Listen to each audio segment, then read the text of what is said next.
angang phattaba mayam aduna singsang lakpa uraga kalakjai singsang lakpana mama kauba fangjabadu uraga mama kauba fangjadraba makoi atai sing ado kapi laisnana himagi bunga nungsiba nangdi nahan makai lai oirubani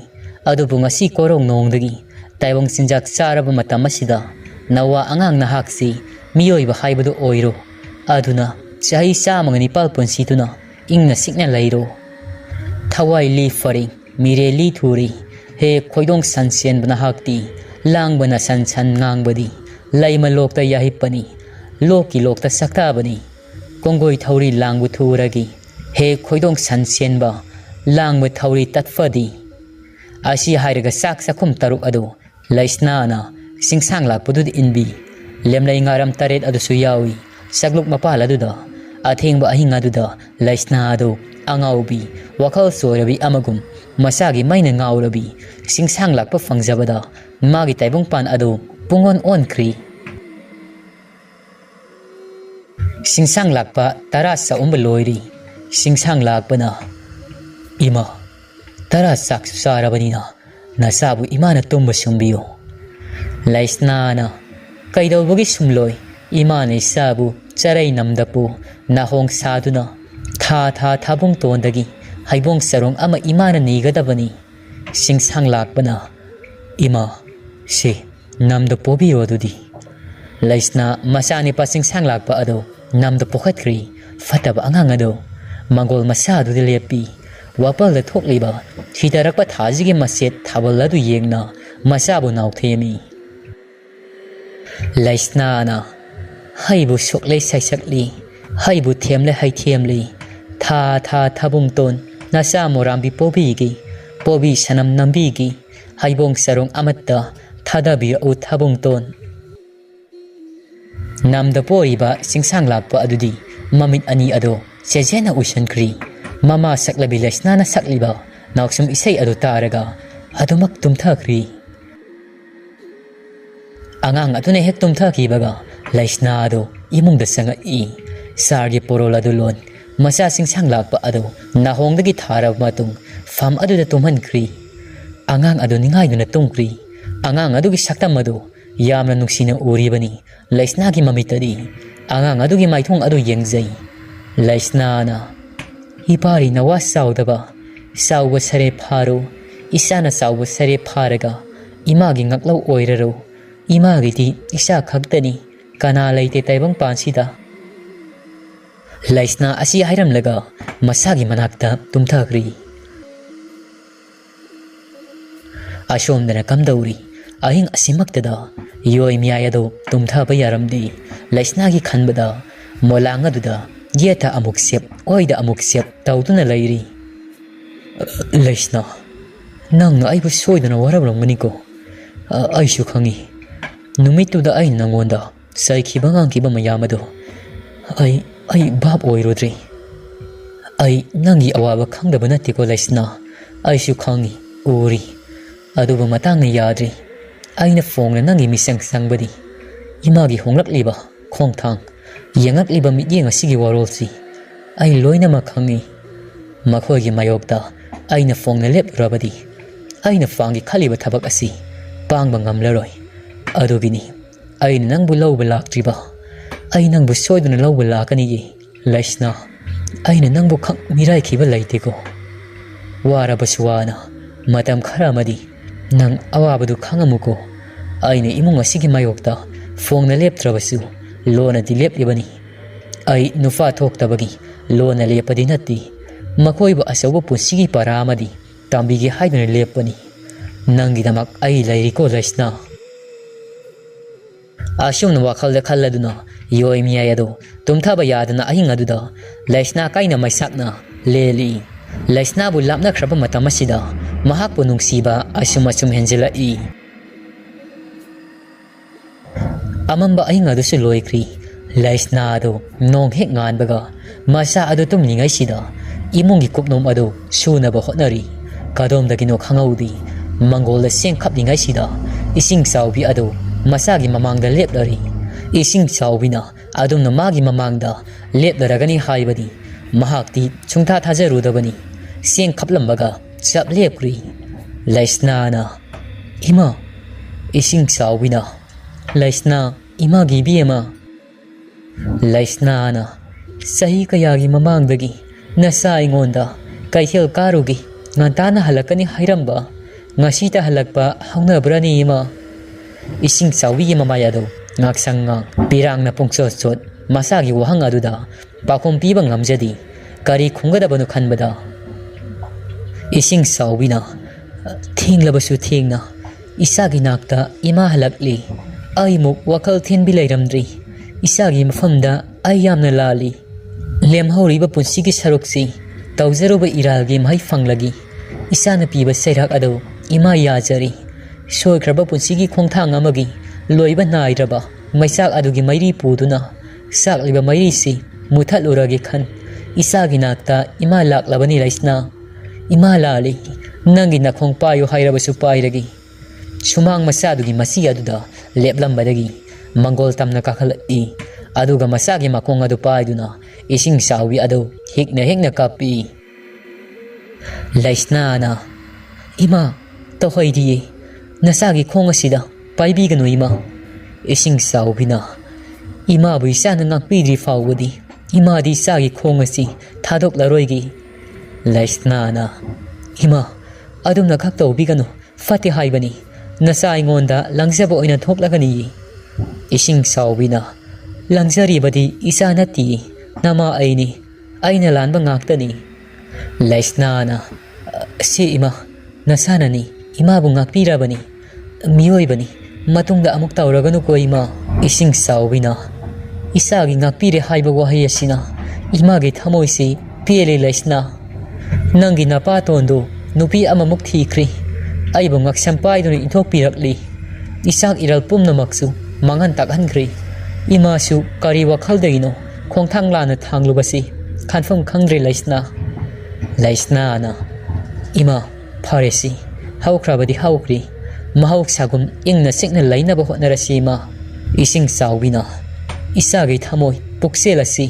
laikhidrabi laioikhrabi aigi ima laihaudo maga karisu khenadi ima matungda amukhan aranba thabak asi tawraroigi laisna ima imungda sangbiro fijol hongdokpiro nasa sak thongnaba tawragi laisna angang adugi wakaldi oirudrabani laisna su chengkhaiba loisinkhri khangning amung ningsinga singsang lakpaga sangnakhiba wasak adu thabum ahum mi khanganba yadi haibadu adubu Esingchaobi adudi kananati singsang lakpagi mabok oigadabani horen masana tumba hawalakpada maboki maramda hairege lepkri laisna di angaubini nakalamada singsang lakpa asi magi mamit khaktani oriba haibasi mahakti khangjadi sawumda ngairiba angang aduna taibang mirol sengna loli haibaga mahakti karimada ba oidri posiamadugi mayaina mama masadu tara saksaba loikri ayok nungthil chuppa singsang lakpa adudi tumduna lei numisu tapna nongsak chingya thangri khajik hek mamchi lakpaga singsang lakpa adu mamit adu sapu mo hek launa pangthora ima asi haina kaura laisna laidibi saduna lairibani Esingchaobi adusu chakhumda langibani numidang adugi tara thongnaba laisna himagi bungo nungsiba ima nangonda wa ama haigi nang saudi saunuko ima na haigadaba wa asitaraga singsang lakpana kariwano hayoima nasa taningi ima na haiba wado nasana kaidobugi saugadabano laisna aibu pokpa ima nangina nabok mamingna Esingchaobi yong masida sahi kaya halakhidraba matung ngasi nahawna halakli imagidi isana thawai oibagum nangi nabok asinasu nama aisi magi pamung oigadabani piklaba imung asida ima isani nabok asini aikhoi ahum puna lairabadi nungai minadoini isasu aboka wop fangadabani migidi masuma ben anisuna loina maklai adubu isagidi abok lairabadi yaredana imasu khangi isaga saknakhiba wasak adu mitop amatada isagi maramda haidokanu haibadu adubu naboksi kananatti mitop sunatti nama aibu taibang panasida ꯐꯥꯎꯍꯟꯕꯤꯔꯛꯈꯤꯕ ꯏꯃꯥꯅꯤ ꯁꯤꯡꯁꯥꯡ ꯂꯥꯛꯄꯅ ꯏꯃꯥ ꯅꯆꯥ ꯑꯩꯒꯤꯗꯤ ꯂꯥꯏꯕꯛ ꯐꯕꯅꯤ ꯑꯕꯣꯛꯄꯨ ꯑꯩꯒꯤ ꯑꯣꯏꯅ ꯐꯪꯖꯕꯗꯤ ꯀꯩꯗꯧꯕꯒꯤ ꯍꯥꯏꯕ ꯏꯜꯂꯣꯏꯗꯣꯏꯅꯣ ꯅꯆꯥ ꯑꯩꯅ ꯏꯃꯥꯅ ꯍꯥꯏꯕꯗꯣ ꯂꯣꯏꯅꯃꯛ ꯏꯟꯒꯅꯤ ꯏꯃꯥ ꯅꯨꯡꯁꯤꯕꯤ ꯁꯤꯡꯁꯥꯡ ꯂꯥꯛꯄ ꯃꯁꯤꯜꯇꯕꯨ ꯍꯥꯏꯖꯕꯅꯤ ꯑꯗꯨꯕꯨ ꯃꯄꯨꯛꯅꯤꯡꯗꯗꯤ ꯏꯁꯤꯡ ꯆꯥꯎꯕꯤ ꯑꯗꯣ ꯃꯇꯥꯡ ꯆꯥꯕꯗ ꯃꯈꯨꯠꯃꯛꯅ ꯃꯈꯧꯔꯤ ꯁꯔꯝ ꯑꯗꯣ ꯃꯦꯠꯇꯨꯅ ꯍꯥꯠꯈꯤ ꯈꯟꯈ꯭ꯔꯤ ꯃꯃꯥ ꯃꯆꯥꯒꯤ ꯂꯩꯅꯔꯤꯕ ꯃꯔꯛꯇ ꯀꯅꯥꯒꯨꯝꯕ ꯑꯃꯠꯇ ꯆꯪꯍꯜꯂꯔꯣꯏꯒꯤ ꯀꯅꯥꯒꯨꯝꯕ ꯑꯃꯠꯇ ꯌꯦꯠꯍꯜꯂꯔꯣꯏꯒꯤ ꯆꯤꯡꯁꯥꯡ ꯂꯥꯛꯄꯅ ꯈꯟꯖꯩ ꯃꯥꯒꯤ ꯁꯦꯡꯂꯧ ꯁꯛꯇꯝ ꯑꯁꯤ ꯑꯍꯜ ꯑꯁꯤꯗꯁꯨ ꯎꯍꯜꯂꯒꯤ ꯑꯗꯨꯕꯨ ꯇꯧꯕꯇꯕꯨ ꯃꯇꯥꯡ ꯆꯥꯕꯗ ꯍꯥꯠꯇꯣꯛꯈꯤꯕ ꯌꯨꯝ ꯑꯁꯤꯒꯤ ꯃꯈꯥꯗ ꯀꯨꯏꯅ ꯂꯩꯍꯟꯗꯕ ꯑꯁꯤꯅꯤ ꯃꯥꯅ ꯈꯜꯂꯤꯕꯗꯣ ꯐꯠꯇꯕ ꯑꯉꯥꯡ ꯑꯗꯨꯅ ꯁꯤꯡꯁꯥꯡ ꯂꯥꯛꯄꯅ ꯈꯪꯅꯤꯕ ꯀꯨꯝꯍꯩ ꯑꯣꯏꯅꯤ ꯍꯧꯖꯤꯛꯇꯤ ꯀꯨꯝꯍꯩ ꯇꯧꯒꯦꯕ ꯑꯕꯣꯛ ꯅꯨꯡꯁꯤꯕꯤ ꯂꯩꯁꯅꯥ ꯆꯥꯛꯈꯨꯝ ꯑꯗꯨꯗ ꯆꯪꯂꯛꯏ ꯑꯗꯨꯒ ꯃꯥꯒꯤ ꯃꯔꯝꯗ ꯃꯃꯥꯗ ꯃꯍꯥꯛ ꯃꯌꯨꯝ ꯄꯥꯜꯂꯨꯔꯒ ꯃꯄꯨꯔꯣꯏꯕꯒ ꯈꯠꯅꯗꯨꯅ ꯍꯜꯂꯛꯂꯤ ꯑꯃꯗꯤ ꯑꯉꯥꯡ ꯑꯗꯨꯒꯤ ꯃꯔꯝꯗꯁꯨ ꯃꯍꯥꯛꯅ ꯂꯣꯏꯅꯃꯛ ꯁꯦꯡꯅ ꯇꯝꯊꯣꯛꯂꯤ ꯃꯁꯥꯅ ꯃꯁꯥꯕꯨ ꯃꯤꯅꯝꯂꯤ ꯑꯉꯥꯡ ꯑꯗꯨꯒꯤ ꯋꯥꯔꯤ ꯋꯥꯈꯣꯡ ꯑꯗꯨ ꯂꯣꯠꯁꯤꯟꯈ꯭ꯔꯤ ꯄꯤꯛꯂꯤꯕ ꯃꯆꯥꯕꯨ ꯃꯄꯨꯔꯣꯏꯕꯅ ꯍꯟꯅ ꯌꯦꯡꯉꯛꯇ꯭ꯔꯤ ꯍꯥꯏꯖꯤꯟꯈ꯭ꯔꯤ ꯏꯁꯤꯡꯆꯥꯎꯕꯤ ꯃꯆꯥꯒꯤ ꯋꯥꯔꯤꯗꯨ ꯇꯥꯕꯗ ꯅꯨꯡꯉꯥꯏꯖꯗꯤ ꯑꯁꯨꯝꯕ ꯃꯔꯛꯇ ꯑꯔꯥꯟꯕ ꯌꯥꯎꯕ ꯑꯗꯨꯁꯨ ꯊꯥꯖꯈ꯭ꯔꯤ ꯃꯁꯨꯕꯨ ꯀꯔꯥꯏꯗ ꯂꯩꯔꯤꯕꯅꯣ ꯌꯦꯡꯒꯦ ꯍꯥꯏꯔꯛꯏ ꯃꯆꯥꯅꯨꯄꯤꯒꯤ ꯀꯥꯗ ꯆꯪꯂꯛꯄ ꯃꯇꯝ ꯑꯁꯤꯗ ꯐꯃꯨꯡ ꯑꯗꯨꯗ ꯃꯈꯣꯡ ꯑꯗꯨ ꯐꯤꯗ꯭ꯔꯤꯡ ꯀꯥꯎꯗꯨꯅ ꯁꯥꯟꯅꯗꯨꯅ ꯂꯩꯔꯝꯃꯤ ꯁꯤꯡꯁꯥꯡ ꯂꯥꯛꯄ ꯑꯗꯨ ꯏꯁꯤꯡꯆꯥꯎꯕꯤ ꯃꯁꯨ ꯅꯨꯄꯥꯒꯤ ꯁꯦꯡꯂꯧ ꯁꯛꯇꯨ ꯎꯕꯗ ꯅꯨꯡꯑꯣꯟꯈ꯭ꯔꯤ ꯏꯁꯤꯡꯆꯥꯎꯕꯤꯅ ꯍꯩꯃ ꯐꯖꯈ꯭ꯔꯦꯗ ꯑꯉꯥꯡ ꯑꯁꯤꯗꯤ ꯂꯩꯁꯅꯥꯅ ꯐꯖꯗ꯭ꯔ ꯏꯃꯥ ꯅꯁꯨ ꯅꯨꯄꯥꯁꯤ ꯏꯁꯤꯡꯆꯥꯎꯕꯤꯅ ꯏꯁꯨꯒꯤ ꯃꯃꯤꯡꯗꯤ ꯂꯩꯁꯅꯥꯅ ꯁꯤꯡꯁꯥꯡ ꯂꯥꯛꯄ ꯍꯥꯏꯅ ꯊꯣꯜꯂꯤ ꯏꯁꯤꯡꯆꯥꯎꯕꯤꯅ ꯑꯕꯣꯛꯀꯤ ꯁꯤꯡꯁꯥꯡ ꯂꯥꯛꯄ ꯏꯁꯨꯗꯤ ꯆꯤꯡꯂꯦꯝꯅ ꯐꯖꯩꯗ ꯂꯩꯁꯅꯥꯅ ꯏꯃꯥꯒꯤ ꯏꯕꯨꯡꯉꯣ ꯅꯕꯣꯛꯅ ꯀꯧꯔꯤꯕꯁꯤ ꯅꯪꯉꯣꯟꯗꯅꯤ ꯀꯔꯤ ꯍꯥꯏꯒꯦ ꯈꯨꯝꯃꯨ ꯏꯁꯤꯡꯆꯥꯎꯕꯤꯅ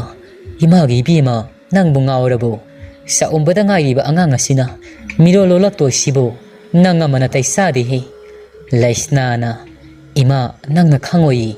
ꯃꯥꯗꯤ ꯑꯉꯥꯡ ꯈ꯭ꯋꯥꯏꯗꯒꯤ ꯄꯨꯡꯇꯣꯞ ꯇꯣꯞꯄꯅꯤ ꯄꯣꯛꯂꯛꯄꯗꯒꯤ ꯃꯔꯣꯜ ꯊꯣꯛꯂꯕꯅꯤ ꯏꯁꯤꯡꯆꯥꯎꯕꯤ ꯑꯃꯗꯤ ꯂꯩꯁꯅꯥ ꯃꯈꯣꯏꯅ ꯁꯥꯟꯅꯔꯤꯕ ꯋꯥꯔꯤ ꯑꯗꯨ ꯇꯥꯕꯗ ꯆꯤꯡꯁꯥꯡ ꯂꯥꯛꯄ ꯑꯗꯨ ꯇꯧꯐꯝ ꯈꯪꯗꯦ ꯃꯥꯒꯤ ꯃꯔꯝꯗ ꯌꯥꯝꯅ ꯀꯨꯞꯊꯅ ꯂꯩꯁꯅꯥ ꯑꯗꯨꯅ ꯏꯁꯤꯡꯆꯥꯎꯕꯤꯗ ꯍꯥꯏꯕꯗꯣ ꯃꯍꯥꯛꯇꯤ ꯍꯥꯏꯍꯟꯅꯤꯡꯗꯕꯅꯤ ꯃꯥꯗꯤ ꯃꯤꯅ ꯊꯥꯖꯤꯜꯂꯛꯄ ꯑꯆꯧꯕ ꯊꯧ ꯑꯃ ꯄꯨꯗꯨꯅ ꯂꯩꯁꯅꯥꯕꯨ ꯃꯤꯔꯣꯜ ꯇꯥꯗꯅꯕ ꯂꯥꯛꯂꯤꯕꯅꯤ ꯑꯗꯨꯕꯨ ꯂꯥꯏ ꯍꯥꯏꯕꯁꯤꯗꯤ ꯂꯩꯇꯕꯗꯤ ꯅꯠꯇꯦ ꯏꯁꯤꯡꯆꯥꯎꯕꯤ ꯋꯥꯈꯜ ꯇꯥꯔꯛꯇꯨꯅ ꯃꯆꯥꯒꯤ ꯈꯣꯡꯒꯨꯜ ꯌꯥꯝꯅ ꯋꯥꯅ ꯂꯤꯗꯨꯅ ꯂꯥꯛꯈꯤꯕꯅꯤ ꯏꯁꯤꯡꯆꯥꯎꯕꯤꯅ ꯌꯨꯝ ꯑꯁꯤꯗ ꯈꯣꯡ ꯊꯥꯡꯖꯤꯜꯂꯛꯄ ꯍꯥꯏꯕꯁꯤ ꯁꯤꯡꯁꯥꯡ ꯂꯥꯛꯄꯗ ꯌꯦꯠꯄ ꯑꯣꯏꯅ ꯊꯣꯛꯂꯔꯤ ꯌꯥꯝꯅ ꯀꯣꯊꯣꯔꯛꯂꯕꯗꯤ ꯃꯃꯥ ꯃꯆꯥ ꯑꯁꯤ ꯈꯪꯕꯗꯒꯤ ꯁꯤꯡꯁꯥꯡ ꯂꯥꯛꯄ ꯑꯁꯤ ꯑꯋꯥꯕ ꯇꯥꯔꯒꯅꯤ ꯑꯁꯤ ꯈꯪꯕꯗꯒꯤ ꯑꯉꯥꯡ ꯃꯆꯥ ꯑꯗꯨ ꯋꯥ ꯊꯦꯝꯕ ꯌꯥꯗꯅ ꯀꯞꯁꯤꯟꯅꯔꯛꯏ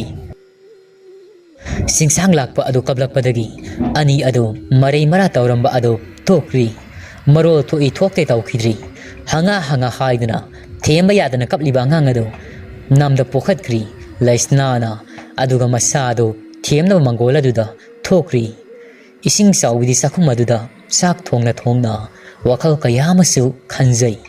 ꯏꯁꯤꯡꯆꯥꯎꯕꯤꯅ ꯀꯔꯤꯅꯣꯅꯤ ꯑꯩꯅ ꯇꯥꯔꯤꯕꯁꯤꯕꯨ ꯑꯩꯒꯤ ꯏꯆꯥ ꯂꯩꯁꯅꯥ ꯑꯁꯤꯕꯨ ꯃꯀꯣꯛ ꯂꯩꯈꯠꯂꯕ ꯖꯥꯠꯂ ꯆꯥꯎꯕ ꯁꯔꯦꯞ ꯐꯥꯗ꯭ꯔꯤꯕ ꯑꯉꯥꯡ ꯑꯁꯤꯕꯨ ꯇꯥꯏꯕꯪ ꯂꯣꯟꯁꯤꯕꯨ ꯄꯣꯛꯂꯛꯄꯗꯒꯤ ꯐꯖꯅ ꯊꯣꯛꯏ ꯍꯥꯏꯁꯤꯕꯨ ꯁꯤꯕꯨ ꯑꯣꯏꯕ ꯌꯥꯕ ꯋꯥꯔꯤꯔꯥ ꯑꯁ ꯑꯣꯟꯊꯣꯛꯄꯅꯤꯗ ꯈꯪꯗ꯭ꯔꯦꯗ ꯃꯥꯁꯨ ꯑꯩ ꯂꯧꯗꯅ ꯃꯔꯥꯏꯕꯛ ꯊꯤꯔꯤ ꯏꯆꯥꯁꯤ ꯑꯗꯨꯕꯨ ꯑꯩ ꯍꯥꯟꯅꯒꯤ ꯏꯁꯤꯡꯆꯥꯎꯕꯤꯗꯣ ꯍꯧꯖꯤꯛꯇꯤ ꯅꯠꯇ꯭ꯔꯤ ꯏꯆꯥꯒꯤꯗꯃꯛ ꯃꯃꯥ ꯑꯩ ꯂꯩꯔꯤ ꯑꯁꯣꯝꯗꯅ ꯄꯤꯛꯂꯤꯕ ꯑꯉꯥꯡ ꯐꯠꯇꯕ ꯑꯗꯨ ꯊꯦꯝꯂꯤ ꯀꯞꯄ ꯇꯣꯛꯂꯣ ꯍꯥꯏꯗꯨꯅ ꯀꯟꯅ ꯊꯦꯝꯖꯔꯤ ꯑꯉꯥꯡ ꯑꯗꯨ ꯀꯞꯂꯝꯕꯗꯒꯤ ꯆꯞ ꯂꯦꯞꯈ꯭ꯔꯤ ꯑꯉꯥꯡ ꯑꯗꯨꯅ ꯂꯩꯁꯅꯥꯗ ꯅꯝꯗ ꯐꯣꯅ ꯇꯨꯡꯂꯣꯝꯗꯒꯤ ꯍꯥꯏꯔꯛꯏ ꯁꯤꯡꯁꯥꯡ ꯂꯥꯛꯄꯅ ꯏꯃꯥ ꯅꯆꯥꯒꯤ ꯃꯔꯝꯗ ꯀꯅꯥꯒꯤ ꯃꯐꯝꯗꯁꯨ ꯍꯥꯏꯗꯣꯛꯄꯤꯒꯅꯨ ꯑꯕꯣꯛ ꯑꯣꯏꯖꯔꯕꯁꯨ ꯅꯆꯥꯒꯤ ꯄꯣꯛꯂꯛꯄꯗ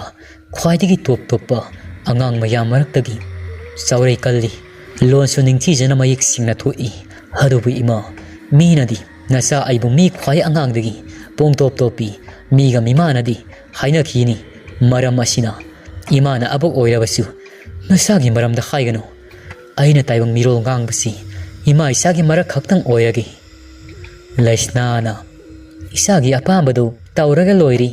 imanani isagi maramda nabok oirabasu wahai amata hairaroi anabok tagi hauraga mi ataidasu singsang lakpana imatani nasa ina haiba inba ado ima matamsu thengli nasa tumningi handaksi ima ai pungtumda tumningi laisnana hoi hoi tumurasi ashomdana Esingchaobi mamita masunupa singsang lakpa ado fangjabagi haraujai adubu hayeng numitta masugi pokpa numit thaban adu hanglaga masugi laibak lepa apoklon ama semluragi khanjai mama masa ngasaina sak saminabada mama masa ado wari kayama sakibani masa nupa asi yum chakaisa tarani thoini panba waxing numita po I arakpa ama masila duda thok ek haijin kri laisna ado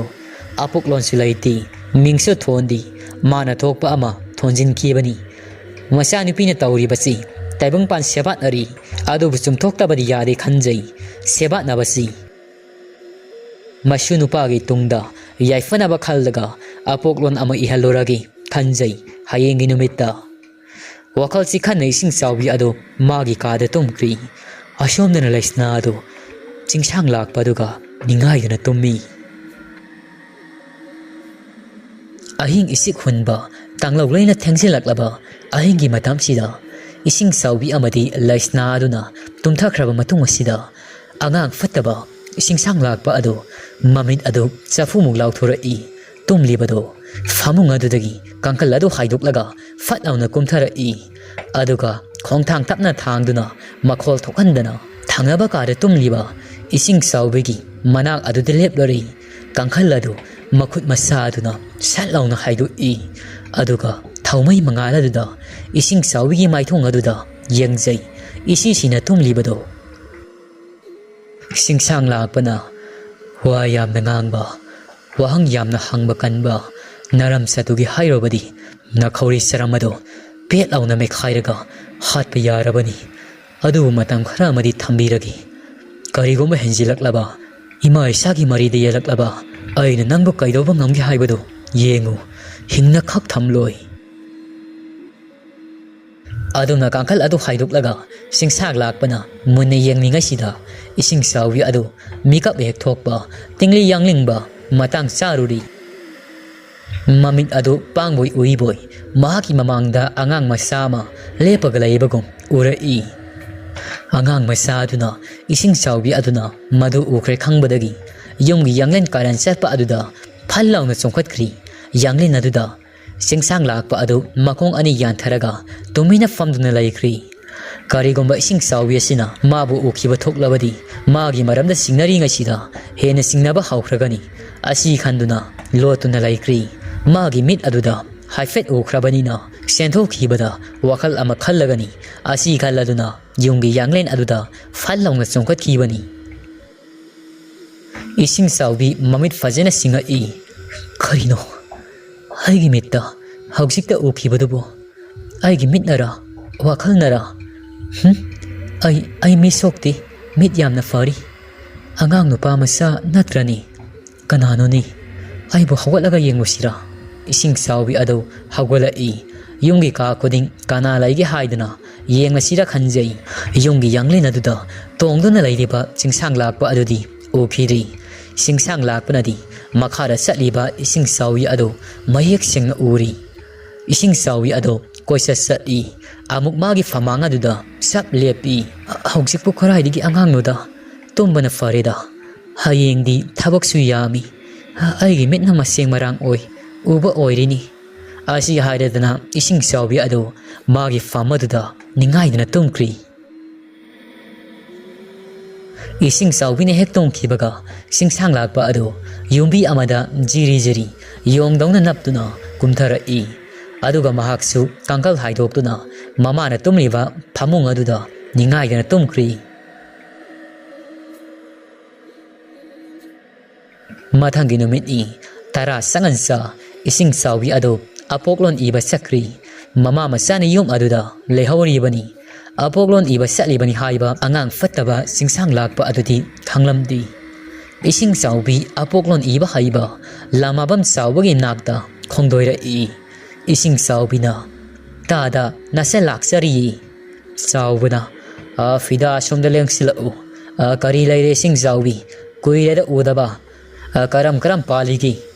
Esingchaobi na tada nungairi isu phangi ngasi nasana laksari basi isunupagi apoklon amate ibiu laksabani tadana iba apoklon si yamna summi aduna nasana laklibani saubana isana haibabu karigi nabung ni yaroi soidana igani apoklon ado angang adugi pokpa numit thaban hairaklodana Esingchaobina pokpa numit na yumche kaisa thabana waksingi tarani thoini panba saubana numit pu yamna faidana sidi ngai khoi bima nanga hak lai ko nabung kayom te yengkhige apoklon asi ngasi adum iba loirega nangna adumak ngasi numit asida puduna sathiba yaragani Esingchaobina nungai jarida tada saubana ngai hak ngai ro ko dudi asi harga saubado apoklon ibada sangba polam sing adu mangda thammi apoklon ga mari lainaba lyric sing adusu manakta thammi numit thawan gi matung in angang asigi pokpa mama pa gi maming hangduna apoklon adu ina bohot nari adu angakpani sauba apoklon adu ina bohot nabada makut adu lengu yadri numit tha thawan misak graha singi khongsat apoklon aduda mami taw khaiba karimate yakiri sakri thangba hauri saubana hangang adugi mapaga mamaga maming adubu amukta haira u Esingchaobina mapana yoi miyai kawi mama asina laisna haibani saubana karino do ibima aibu fagi farang dauna ibima gi sibu aibu sanabiribra Esingchaobina karino da tada haibiriba sibu nasandi wakal taba ngamsadri aina tada da karamba fagi tawkragi saubana nangna piriba numit thaban hariba singasigi matung inadi ani asi mamitang asi fawbadi masa udri makoyani gi masadi yamna thingna sahi amagi matungda biri hauzik kidi yoi miyai amadi laisna ani asi taibang panasida mapa ama oibagi mingthol fangdri Esingchaobi ado kokthakta nung amra thadarakpugum masada fawjai yumda leihoriba angang aduna kanagi masano asi khalobada koktum sagri makok ado ngafing tauri saubana kaidori bima kokta khut hapadi fate ta hoidi lauthau se maitana si adugi sarukti Esingchaobina thada isunupani haidana isanupi na ingoda minamlaba angang aduna kanano takpiyo nasandi mamay makok khangdri apoklon yengba haiba saubani maming satba yamna haiba Esingchaobina haibagi matung in graha numita khongsat ado yoi miyai amadi laisna gi maramda saurakpa ama yenglaga hai saubana karino ni ngasi aina uriba singasibu masibu haidokpada mina thajaba yaba wafamla Esingchaobi ado yamna pakatna kayo yawrage tada nasanda adumak sengna haibiyo walot pidana saubana nangna nasunupani haibasidi kasa sorena pumbani Esingchaobina kari haiba tada saubana angang ado soren apumbagi thawaini mado taibang minati nangi nasanupi laisna si kanagumba amana ngawduna satkinaba semjilakli angang asiga loina duna leirabadi wakal choribi haibado oiduna lambi lamjawda taraklagani mimang thoklagani Esingchaobina madu oiba yaroye tada isa sinatna aigidi taibang pana sida kana leitri maraibak thibadagi thiraba aigi isani tadana kaidobu yage haibado tawbiyo isabu kanbiyo tada saubana Esingchaobi nasanupi laisnagi phiyo masidi khara lonadi lei mapuroibagi minungsi makhada punsi lomo haiduna budi lei adubu haujik yelgibasidi maru fangna manghandabadi yaroi nangi nasanupi asi taibangi satnabidagi khajik nathaiba hauri angang asina magi pumnamakni khankri Esingchaobi adubu batada tadana isagi awabase amuktadi kanbiyo aina isasi sanglaba matam kaya amasu isagi oijabada thiduna mirairuri mama ama oibada matik sadrabi masabu yengsinbagi mohut irang kaithel karuri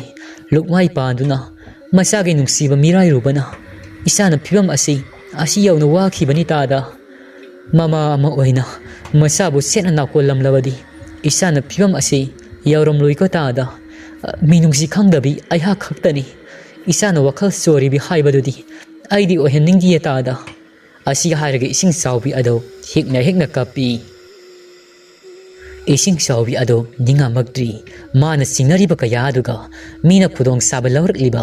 masagi punsi asibu mang takna ba silak liba si mana masabu na kona badagi thogla pangaktani khangjerakli nupa yaudravadi yum panba yadi nama tabana yumbalo na taisadi khaluwa Esingchaobi ado lana lamjingduna hengo lauba nupa kharagi yarau langda thuduna sanaba yaroi khangna mayum palobani adubu masagi oiba phibam masida ningamdwa fauri nupa mayum na masa sibu mamau oiba famdi khanglak pasidagi samjilakpani khangli masagi namak mama mana leplagi khankri saubana yengo Esingchaobi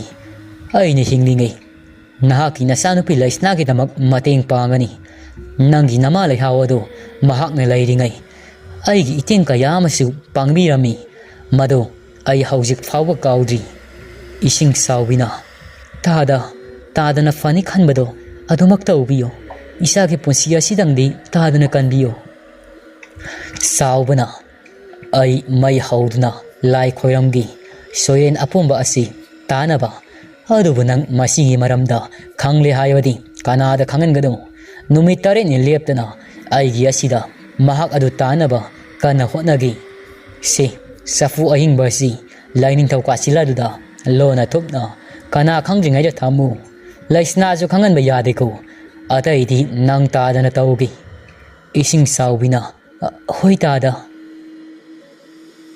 Esingchaobi adu safu ahing badu poduna mayum dalai mayum hek yobaga lona kana khangringai safu ahing badu lining thau kasila duda thamhauri matamsu nungthil talak oibana laisna amadi angang masaduga isi sikai tomningai matam asidani khangaudri mana thamkhibado